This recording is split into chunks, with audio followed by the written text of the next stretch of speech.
어떻게 하나님의 뜻을 알 수 있을까? 맞아요. 다들 어떤 특별한 공식이나 비법 같은 걸 찾잖아요. 그런데 이 자료는 핵심이 방법론이 아니라 관계에 있다고 아주 단호하게 말하고 있습니다. 바로 그 점이 시작부터 굉장히 중요하죠. 머리로 하는 신앙을 넘어서 하나님을 삶으로 진짜 경험한다는 건 과연 뭘까요? 오늘은 황사라 목사의 강의를 바탕으로 이 주제를 한번 깊이 파고 들어보겠습니다. 네. 이 자료가 시작부터 요한복음 10장 3절을 딱 중심에 놓더라고요.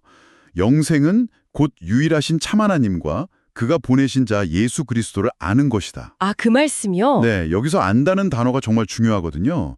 우리가 시험 공부하듯이 정보를 아는 게 아니라 아주 인격적이고 또 친밀한 관계 속에서 서로를 알아가는 그런 경험을 의미하죠. 그렇군요. 그러니까 오늘 우리의 목표는 무슨 새로운 영성 프로그램을 배우는 게 아니고요.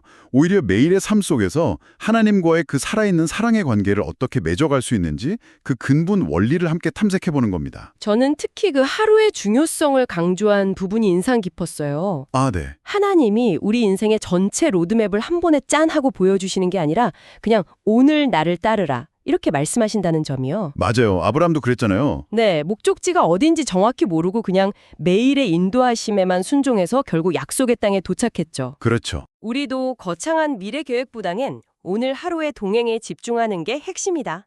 이 관점에서 시작하면 좋겠네요. 아주 좋은 시작점인 것 같습니다. 자, 그럼 본론으로 들어가서 이 자료가 아주 선명하게 대조하는 두 가지 삶의 방식부터 한번 보죠. 네. 바로 자기중심적 삶과 하나님 중심적 삶. 아마 들으시면서 이거 내 얘기 같은데? 하는 순간이 있을지도 모르겠어요. 아마 많으실 겁니다. 먼저 자기 중심적 삶의 특징을 짚어보면요. 이게 좀 교묘해요. 교묘하다고요? 네, 겉보기에는 신앙생활을 아주 열심히 하는 사람처럼 보일 수 있다는 거예요. 그런데 결정적인 순간의 모든 판단의 근거를 보면 결국에는 자기 경험, 자기 지식, 자기가 세운 계획이 먼저예요. 아, 문제가 생기면 일단 자기 머리로 해결책을 다 구상해놓고 하나님께는 제가 이렇게 계획했으니까요. 이대로 되게 도와주세요 하고 지도하는 거죠. 그래서 자료에서 하나님을 조력자라고 표현했군요. 내 계획을 실행해줄 유능한 파트너 정도로 여기는 거네요. 맞습니다. 아주 정확해요. 그런데 이런 삶의 방식의 위험성을 성경은 분명히 경고하거든요. 어떤 위험성이죠? 결국 육신의 정욕과 안목의 정욕을 따르는 것이고 그 끝이 좋지 않다는 거죠. 무엇보다도 자기 능력이라는 그 울타리 안에서만 움직이려 하니까 그 울타리를 뛰어넘는 하나님의 기적을 경험할 기회 자체를 놓치게 되는 셈입니다. 자기 한계에 갇히게 되는 거군요. 네, 그렇죠. 반면에 하나님 중심적 삶은 출발점부터가 완전히 다르네요. 네, 패러다임 자체가 다르죠. 내 계획을 내려놓고 하나님의 계획에 초점을 맞춘다. 내 삶의 운전대를 하나님께 넘겨드리는 건데 여기서 정말 중요한 변화가 일어나는 것 같아요. 모든 상황을 해석하는 기준이 바뀌는 거잖아요. 맞습니다. 내 기분이나 감정, 심지어 어떤 신비로운 영적 체험조차도 최종 기준이 아니라 오직 기록된 말씀인 성경이 삶의 나침반이 된다는 점이요. 바로 그 지점에서 삶의 차원이 달라집니다. 내 능력의 한계를 훌쩍 뛰어넘어 일하시는 하나님을 경험하기 시작하거든요. 삶의 가장 근본적인 질문이 바뀌는 거예요. 하나님 저를 위해 뭘 해주시겠어요가 아니고요. 그럼 뭐라고 바뀌죠? 하나님 지금 어디서 무엇을 하고 계세요? 저도 거기에 참여하고 싶습니다. 이렇게요. 와, 그건 정말 거대한 전환이네요. 대부분은 제가 이 일을 시작하려니 도와주세요라고 생각하지 하나님 어디서 일하세요 제가 갈게요라고는 잘 생각 못 하잖아요. 네, 우리가 우리 삶의 주인 되는 것에 너무 익숙해서 그럴 겁니다. 그래서 이 자료가 완벽한 모델을 딱 제시하죠. 예수님이요? 네, 요한복음 5장을 보면 예수님이야말로 하나님 중심적 삶의 완벽한 본보기라는 걸 알 수 있습니다. 예수님은 과연 어떻게 아버지 하나님과 동행하셨을까요?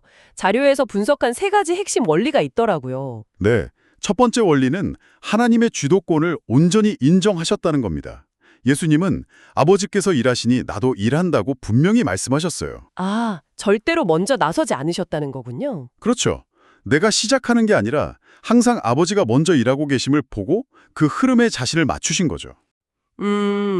그리고 두 번째는 철저한 의존이네요. 아들이 아버지께서 하시는 일을 보지 않고는 아무것도 스스로 할 수 없다. 이 구절이요.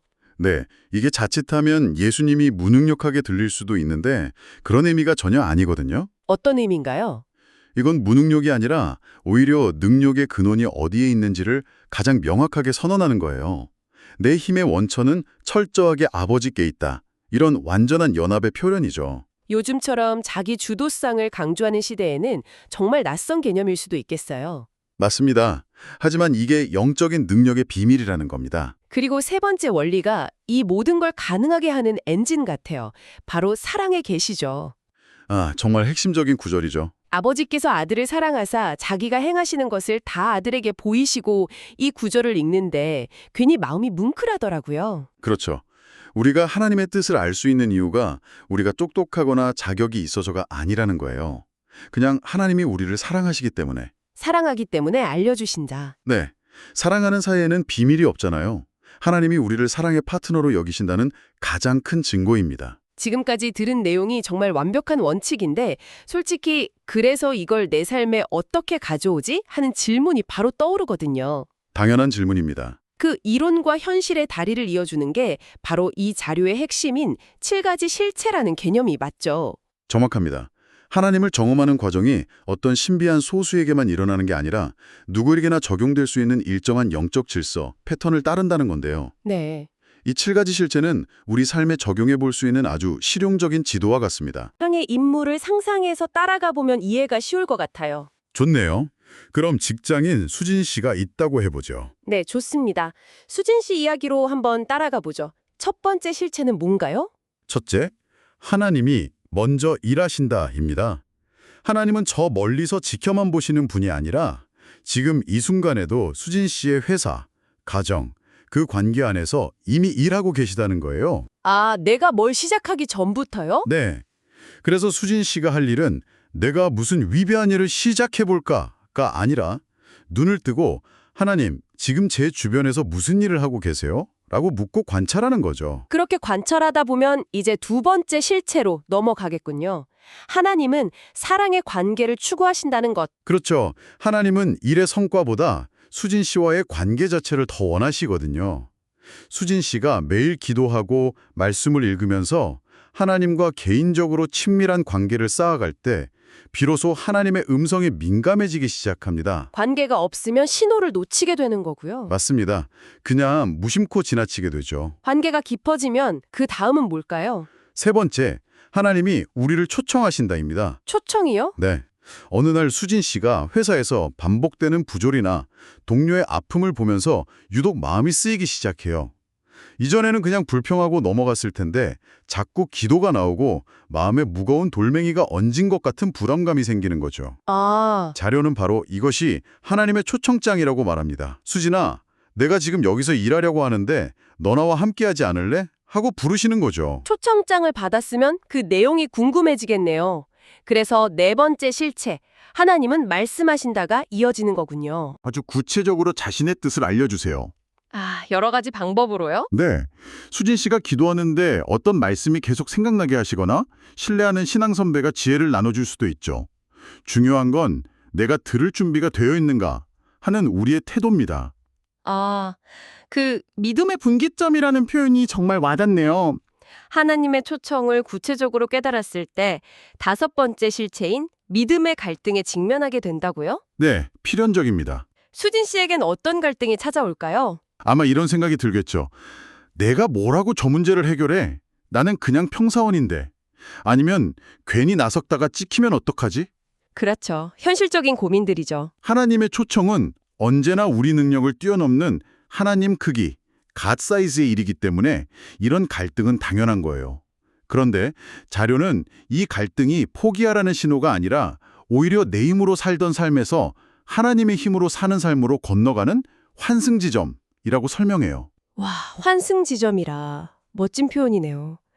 그 분계점을 통과하려면 여섯 번째 실체, 삶을 조정해야 한다가 필요하겠군요. 아주 현실적인 조언이죠.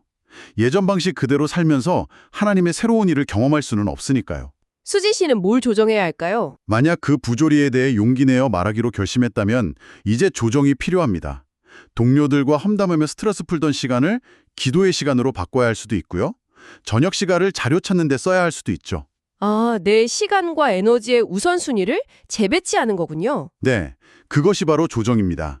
그리고 마지막에 마지막 7번째 순종을 통해 경험한다. 네, 수진 씨가 갈등을 이겨내고 삶을 조정한 뒤 두려움을 무릅쓰고 한 걸음 내디뎌 순종했을 때 비로소 하나님이 일하시는 것을 경험하게 됩니다. 아, 머리로 아는 게 아니라 몸으로 알게 되는 거군요. 그렇죠. 결과가 어떻게 되든 그 순종의 과정 속에서 하나님이 함께 하신다는 걸 체험하는 거죠. 자료에 나오는 비유가 정말 강력해요. 홍해는 지팡이를 내민 후에 갈라졌고요. 요단강은 제사장들의 발이 물에 잠긴 후에 멈췄죠. 맞습니다.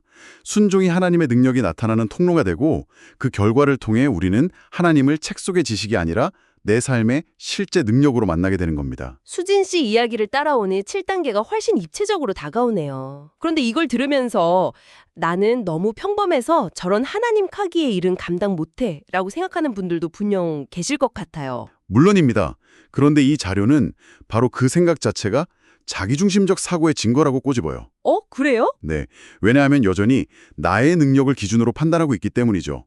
성경에 나오는 모세나 엘리야, 베드로를 생각해 보세요. 그들의 출발점이 결코 대단하지 않았습니다. 맞아요. 다들 약점이 있었죠. 차이점은 그들이 얼마나 뛰어났느냐가 아니라 그들이 누구의 손에 붙들려 있었느냐였습니다. 특히 자료에서 엘리야를 우리와 성정이 같은 사람이었다고 강조한 부분이 인상 깊었어요. 바로 그겁니다. 우리처럼 화도 내고 낙심도 하던 평범한 사람이었다는 거죠. 그런 평범한 사람이 순종했을 때 네, 하나님의 말씀에 온전히 순종했을 때 상상할 수 없는 비범한 도구가 될 수 있었다는 걸 보여주는 겁니다. 결국 우리의 자질이 아니라 하나님의 능력이 핵심이군요. 네, 그래서 토기장이와 진흙, 비유가 나오는 거고요. 그 비유가 참 강력하면서도 한편으로는 도전이 되는 것 같아요. 진흙의 역할은 스스로 뭘 결정하는 게 아니라는 말이요. 그렇죠. 그저 토기장이의 손길에 부드럽게 반응해서 빚어주고 주인의 손이 닿는 곳에 가만히 머무는 것. 주도권을 완전히 넘겨드려야 한다는 거니까요. 맞습니다. 자료는 진정한 종의 자세를 이렇게 묘사하더라고요. 주인의 바로 곁에 머물면서 주인이 쓰고자 할 때 즉시 사용될 수 있도록 늘 대기하는 자. 이것이 하나님 중심적 삶을 사는 사람의 모습이라고요. 오늘 우리는 하나님을 경험하는 삶이 어떤 특별한 재능을 가진 소수에게만 주어진 게 아니라 하나님을 따르기로 결심한 모든 사람을 향한 보편적인 부르심이라는 것을 깊이 있게 살펴봤습니다. 네, 대화를 마무리하면서 청취자분께서 오늘 나눈 이야기 속에서 꼭 기억하셨으면 하는 3가지 핵심 포인트를 정리해드리고 싶습니다. 네, 좋습니다. 첫째는 지식에서 순종으로의 전환입니다. 아는 것에서 그치면 안 된다는 말씀이시죠? 그렇죠. 행동이 따르지 않는 지식은 그저 쌓여가는 정보에 불과하죠.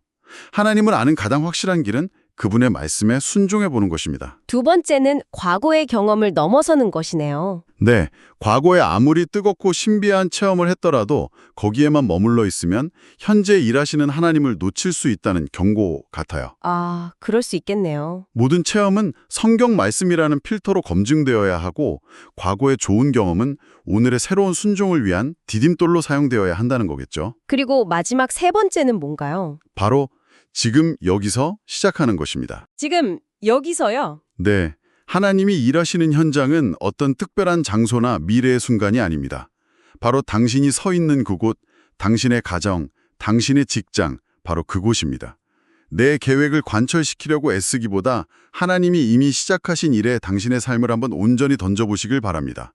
그 순종의 모험 속에서 진짜 살아계신 하나님을 경험하게 될 거라고 자료는 약속하고 있습니다. 자료에서는 당신이 서 있는 그곳이 바로 하나님이 일하시는 현장이라고 말합니다. 그렇다면 당신이 오늘 마주하는 가장 평범한 상황, 가장 일상적인 대화 속에서 하나님은 어떤 일을 시작하고 계시며 당신을 어디로 초대하고 계실까요? 당신의 계획이 아닌 하나님의 초청장을 발견하기 위해 오늘 무엇을 조금 내려놓아 볼 수 있을지 생각해 보시는 것은 어떨까요?